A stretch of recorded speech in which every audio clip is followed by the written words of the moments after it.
Welcome, everybody, to another episode of the Lunch Table Podcast. And in this episode, we're going to give you our review for Guy Ritchie's The Covenant, now apparently to rent on Prime Video, so go rent that. We're late to the game for this review. Sorry about that, but we're here now. We have plenty of thoughts to say about this movie. For the most part, it was pretty good and we enjoyed it.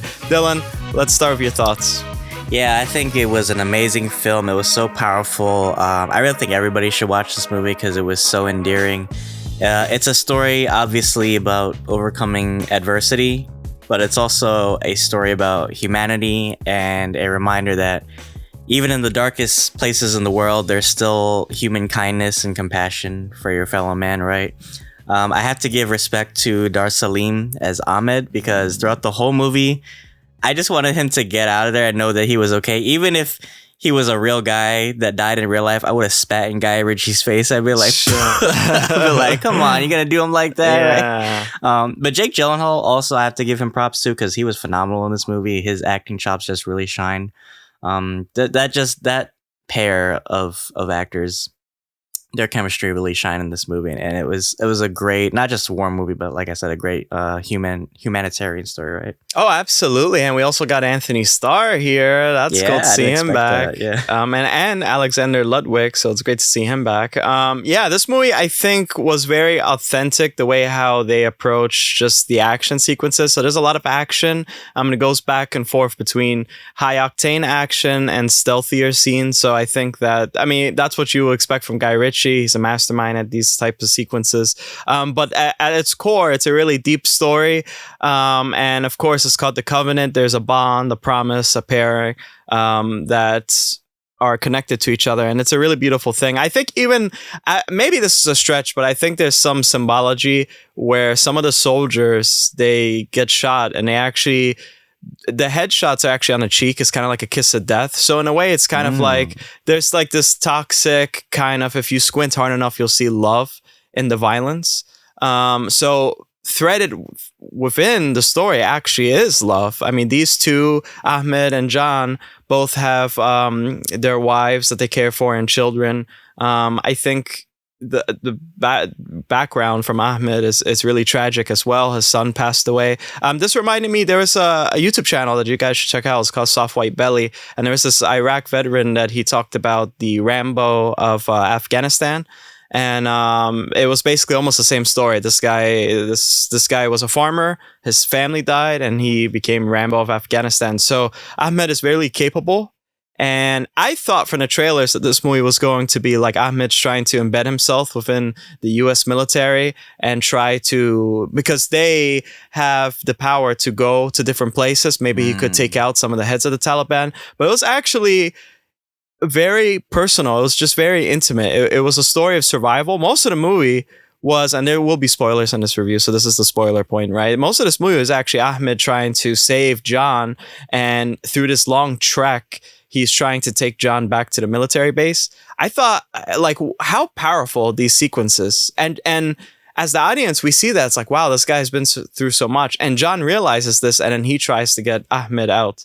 It's a really, really beautiful, I'd say, like, symmetry between these two characters. Yeah, they're kindred spirits. You know, the beginning, made it seem like there was a disconnect, especially with the language barrier. But, Ahmed he's like a mechanic, but he's also an interpreter. And like you said, his son was killed by the Taliban, and that's his motivation for joining the U.S. military so he can get a visa for his wife.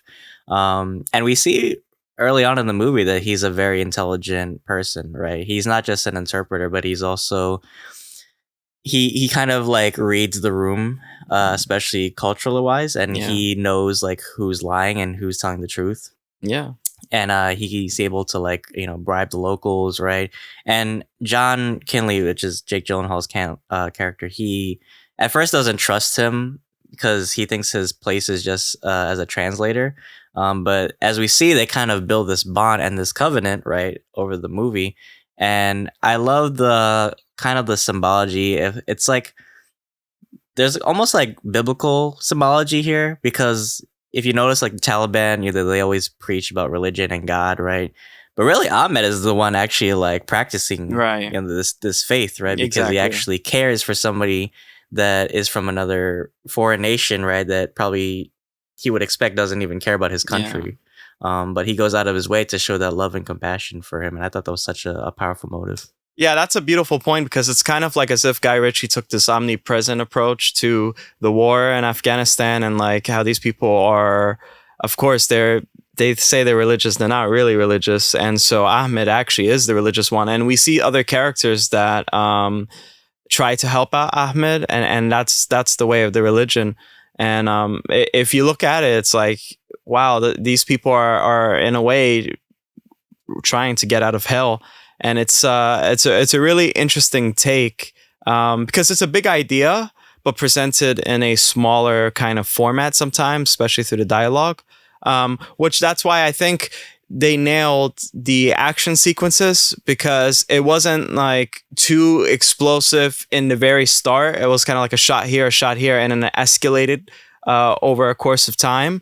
And so it's like a smoother approach. It's less jaunting than you'll say like some other action films. So what else do you have for us? Yeah, I love. I want to know where they shot this because obviously they couldn't film it in Iraq because I mean that conflict is still going on even now. But I love like the display of like how big the war was. The depiction of the war, right? Mm-hmm. Sometimes it's larger than life. They got a lot of great like military assets too. It made it really believable, and also just like they're not only fighting the Taliban, they're also kind of fighting the terrain. Yeah. So if you notice in a lot of the shots, they're actually like falling through cliffs. They're like in ditches and canyons. So I love that, it really depicts that this is a struggle with the land as well as the people, right? This is a place that, it's like you said, it's hell for them, right? It's very hot and humid and very cold at night. So you see that they're, going through all these conditions and they're struggling not only physically but mentally, right? So I just love that depiction. And I want to ask you too, like in comparison to let's say other similar movies like American Sniper, Zero Dark 30, how do you think this held up? Yeah, pretty much. What I find funny is that a lot of these movies have almost similar color grading. It's like a little bit bluish. So it's really interesting to see that. I think it's a interesting contrast because with Mexico, you'll see it's like more tanner for some reason or orangey. Yeah. But always in Afghanistan, you'll see like this bluish type of color. It makes it look a little bit cold. But yeah, I think the choreography, I think the way that they handled themselves and conducted dispatching foes, I think it was like pretty accurate. The same goes for like, Lone Survivor, American Sniper. Those sequences too match a lot with this one. This movie does take place like in 2018 or so. So you'll see like Cry Precision and you'll see like the HK assault rifle, like the newer tech. Even that GPS thing was really important for Ahmed to get John out of there. So I think that's from like Garmin or something. You could probably buy that from Amazon. I think I've seen it. But yeah, so like those sequences definitely match. But of course, there's a different soul to each movie. And it's really interesting because it's not so much like a strategy board where we're going to do this, and it's like a big thing. All of these movies are very personal and very deep. And so that's what I appreciate about this. So I think that this will probably be like, everyone will have this movie in high regards as those other movies. And this is non-fiction. I feel like I'm critiquing a book, but this is, I'm sorry, this is actually fiction. So this is not a true story, but I like later on in the credits, they give appreciation to interpreters because as we know, the US pulled out of Afghanistan and Taliban are in control again. So I like how they make mention of that. In the beginning too, they also make mention of that. And I also like how they explain certain things that like are jargon to us, but like to these people, like, angels in the sky as the AC-130 IED, IED, QRF, and they'll put it there. Yeah, so that's really helpful. I think it helps out with the experience to really help you to really go inside the experience. Another thing I also enjoy about this movie is they kind of gave point of view to the Iraqi citizens, which is something you don't always get. Because usually it's like, okay, it's us versus them kind of mentality, but we see these people are actually, the real oppressed, right? Like they suffer from, the Taliban more than the US Army, right? They're being raided for information, right? And it's sad. Like a lot of these choices that they make are out of love and not hate, right? Yeah. Because they're trying to protect somebody, right? And kudos to Ahmed for having such a strong will, not to give into corruption, that he was able to pull through and for his family, right? But Right. it's still understandable what these people go through, right? They unfortunately, like we saw, there was a guy that Ahmed caught. He was like I think it was like a translator too, that he was like a traitor. But Yeah. they said like the Taliban got his family, so that's why he like sold them out. Yeah. So it's sad to see, and then, yeah, unfortunately, it's a bittersweet ending because unfortunately this is still happening today. Um, but yeah, you were saying something earlier. I think it was like an homage and an appreciation for all those people that gave their lives to kind of protect their values, right? Yeah, exactly. I think this is kind of in a way a film dedicated or a love story dedicated to these people. And again, it's a relationship between the U.S. and these interpreters, and so I feel like these two characters are very symbolic. Of course, like everyone at the end of the day is trying to just take care of their family. And so these two guys are like the personification of that. And so there's a beautiful poetry, and I love how it ends too. It shows like the covenant, and it shows the name, the word, and it also shows like the definitions. And I like that. I feel like this is a really well-rounded movie. The trek too was really long. It took most of the movie. There was like 2 treks, one from John, one from Ahmed. And again, it's like a well-rounded movie. It had a great ending. I really enjoyed the ending. I also like that Ahmed's a mechanic and John owns like a mechanic shop. So it seems like, okay, they're in the US and at least he has a guaranteed job. The whole thing was really beautiful. Oh, even Antony Starr's character, Eddie, was like, if you need anything, call me. Yeah. That was like really well-rounded. It made you feel good. It really did. Yeah. Even the music like just added something. Like it was perfect. It was like the moments of tension, like you heard those violin strings just add something. But then, like in the more calming moments, it was so beautifully done, So I think the score just added something to this beautiful, like you said, like brotherly love story. Oh my God, I love the score too. It was really weird. It's like one of those, I'd say kind of not country folk, but I don't know if country folk was like also daunting and scary.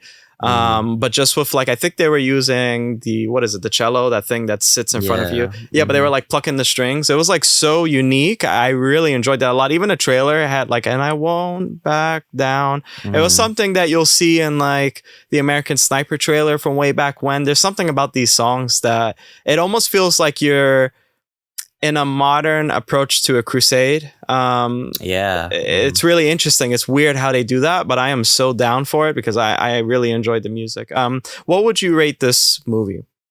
Oh man, this gets a straight 10 out of 10 for me. It was perfect. I think the pacing was really done well. I was invested from beginning to end, and it was, like I said, it was just a beautiful personal story. Like you said, it's not so much about the war, but it's about, finding common ground. And I think everybody should watch this movie, no matter where you are with politics or cultural stuff, right?